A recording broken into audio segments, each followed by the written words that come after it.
याद रखना। चलिए आगे देखिए, कह रहा ध्वनि की चाल सबसे अधिकतम किसमें होती है। ध्वनि की चाल अगर पूछेगा सबसे अधिकतम किसमें होती है या किन में होती है, तो ध्वनि की सबसे अधिकतम चाल जो होती है वह ठोस में होता है। याद रखना किसमें, ठोस में। आगे देखिए, ध्वनि की चाल सबसे कम किसमें होती है, सबसे अधिक ध्वनि की चाल ठोस में होती है। अगर क्वेश्चन में रहेगा कि सबसे कम ध्वनि की चाल किसमें होती है, ध्वनि की चाल सबसे कम किसमें होती है, तो याद रखना है गैस में। ठोस में होगा सबसे अधिक चाल, गैस में होगा सबसे कम चाल। चलिए आगे देखिए,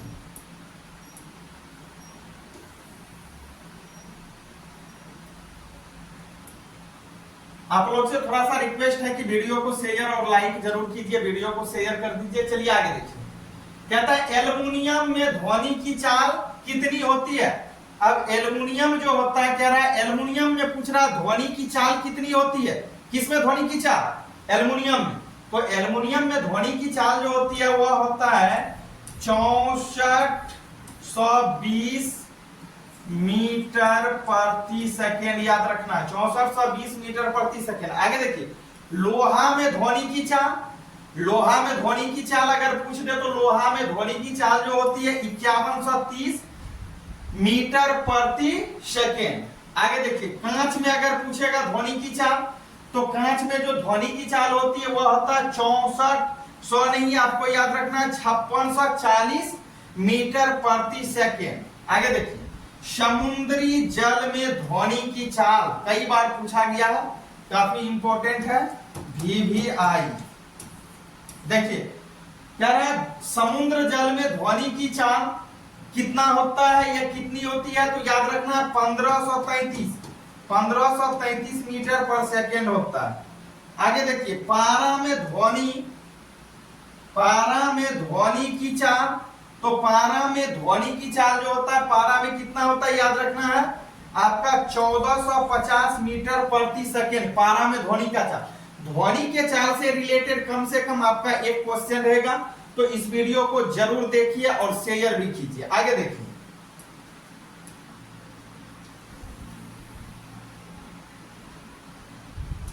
आगे आपका क्वेश्चन है हाइड्रोजन में ध्वनि की चाल कितनी होती है। हाइड्रोजन में अगर ध्वनि की चाल पूछे तो याद रखना है 1269 मीटर प्रति सेकेंड। आगे देखिए, अल्कोहल में ध्वनि की चाल, अल्कोहल में ध्वनि की चाल कितनी होती है, 1213 मीटर पर सेकेंड। आगे देखिए, भाप में अगर पूछेगा, भाप 100 डिग्री सेंटीग्रेड में ध्वनि की चाल 405 मीटर पर सेकेंड होता है। याद रखना। आगे देखिए, कहता है वायु में ध्वनि की चाल, वायु में अगर ध्वनि की चाल पूछ दे तो याद रखना है 332 मीटर पर सेकेंड होता है। किसमें होता है, 332 मीटर पर सेकेंड वायु में ध्वनि की चाल। आगे देखिए, आगे कह रहा है कार्बन डाइऑक्साइड में ध्वनि की चाल, कार्बन डाइऑक्साइड में ध्वनि की चाल जो होती है वह होता है 260 मीटर पर सेकेंड। चलिए आगे देखिए,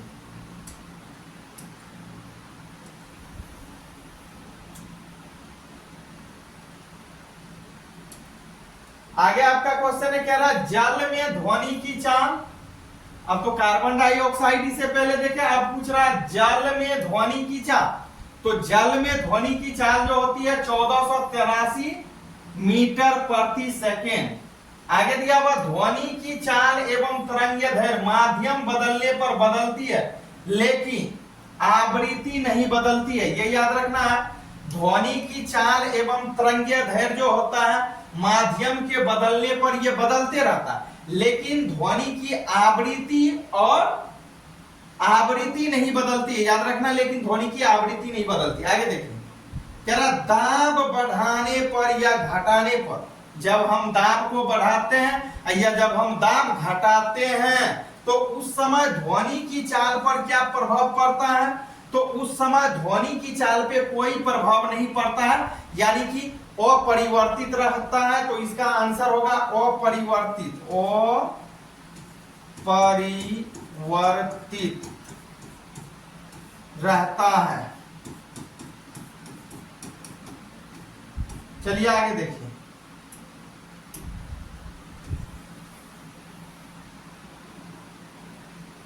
आगे क्वेश्चन है, माध्यम का ताप बढ़ने पर ध्वनि की चाल, माध्यम का ताप बढ़ने पर ध्वनि की चाल भी क्या होगी, बढ़ जाएगी। याद रखना है, बढ़ती है।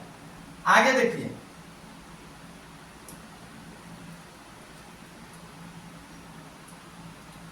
आगे ये इसी का है, 1 डिग्री सेंटीग्रेड ताप बढ़ाने पर चाल कितना होता है, 0.61 मीटर पर सेकेंड बढ़ जाती है, बढ़ जाती है। चलिए आगे देखिए।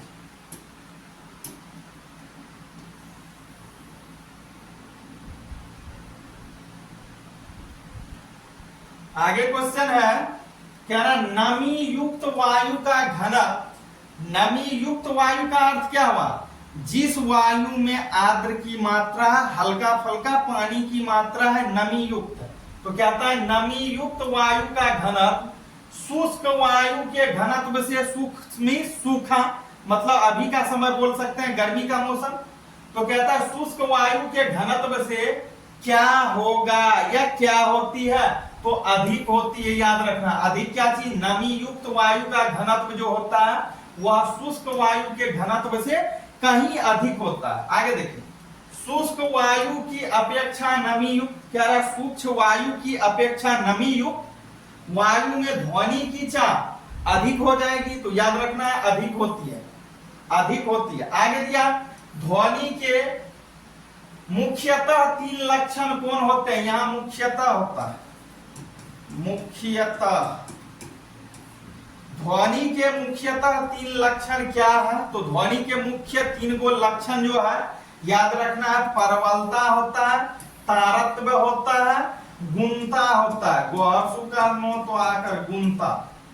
आगे देखिए, कहता है किसके कारण कोई ध्वनि तेज या मंद सुनाई देती है, किस चीज के कारण या किसके कारण हम जो ध्वनि बोलते हैं, कोई ध्वनि हमें सुनाई देती है कम, कोई ध्वनि अधिक सुनाई देती है, इसका कारण क्या है, तो परवलता के कारण होता है। करेक्ट आंसर होगा परवलता, इसका परवलता। आगे देखिए,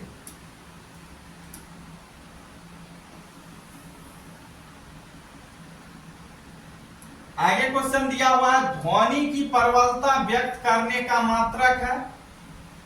ध्वनि की परवलता को जो व्यक्त हम लोग करते हैं, मात्रक जो है, सॉरी कह रहा है ध्वनि की परवलता व्यक्त करने का मात्रक जो है वो होता है फोन। याद रखना है, फोन। आगे चलिए, कोई ध्वनि मोटी या पतली किसके कारण सुनाई देती है, बात सही है, सुरीली भी बोल सकते हैं। कोई ध्वनि कह रहा है, कोई ध्वनि या पतली किसके कारण सुनाई देती है, तो याद रखना है तारत्व के कारण सुनाई देती है मोटी या पतली आवाज। आगे देखिए, ध्वनि की आवृत्ति अधिक होने पर, जब ध्वनि की आवृत्ति अधिक हो जाती है, तारत्व अधिक होता है, जिसके कारण ध्वनि कैसे होती है या कैसी होती है, तो पतली हो जाती है। उस समय याद रखना पतली होगा करेक्ट आंसर। चलिए आगे देखिए,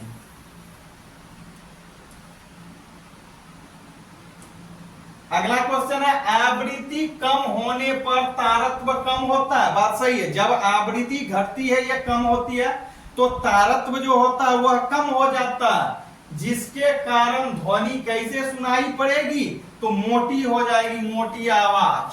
चलिए, ध्वनि का वह लक्षण कहता है, ध्वनि का वह लक्षण, साउंड का वह लक्षण जिसके कारण समान परवलता एवं समान तारत्व की ध्वनियों में अधिक हो पाता है, कहलाता है, तो गुणता कहलाएगा, क्वालिटी जिसको बोलते हैं। आगे देखिए,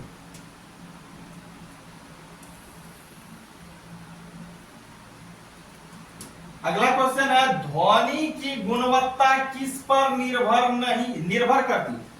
कह रहा ध्वनि की गुणवत्ता किस पर निर्भर करती है, तो याद रखना है सनादि शब्द से, कहता है सनादि शब्द से की संख्या, क्रम तथा अपेक्षिक तीव्रता पर निर्भर करता है। ये इसका करेक्ट आंसर होगा। आगे देखिए, ध्वनि की तीव्रता किसमें व्यक्त की जाती है?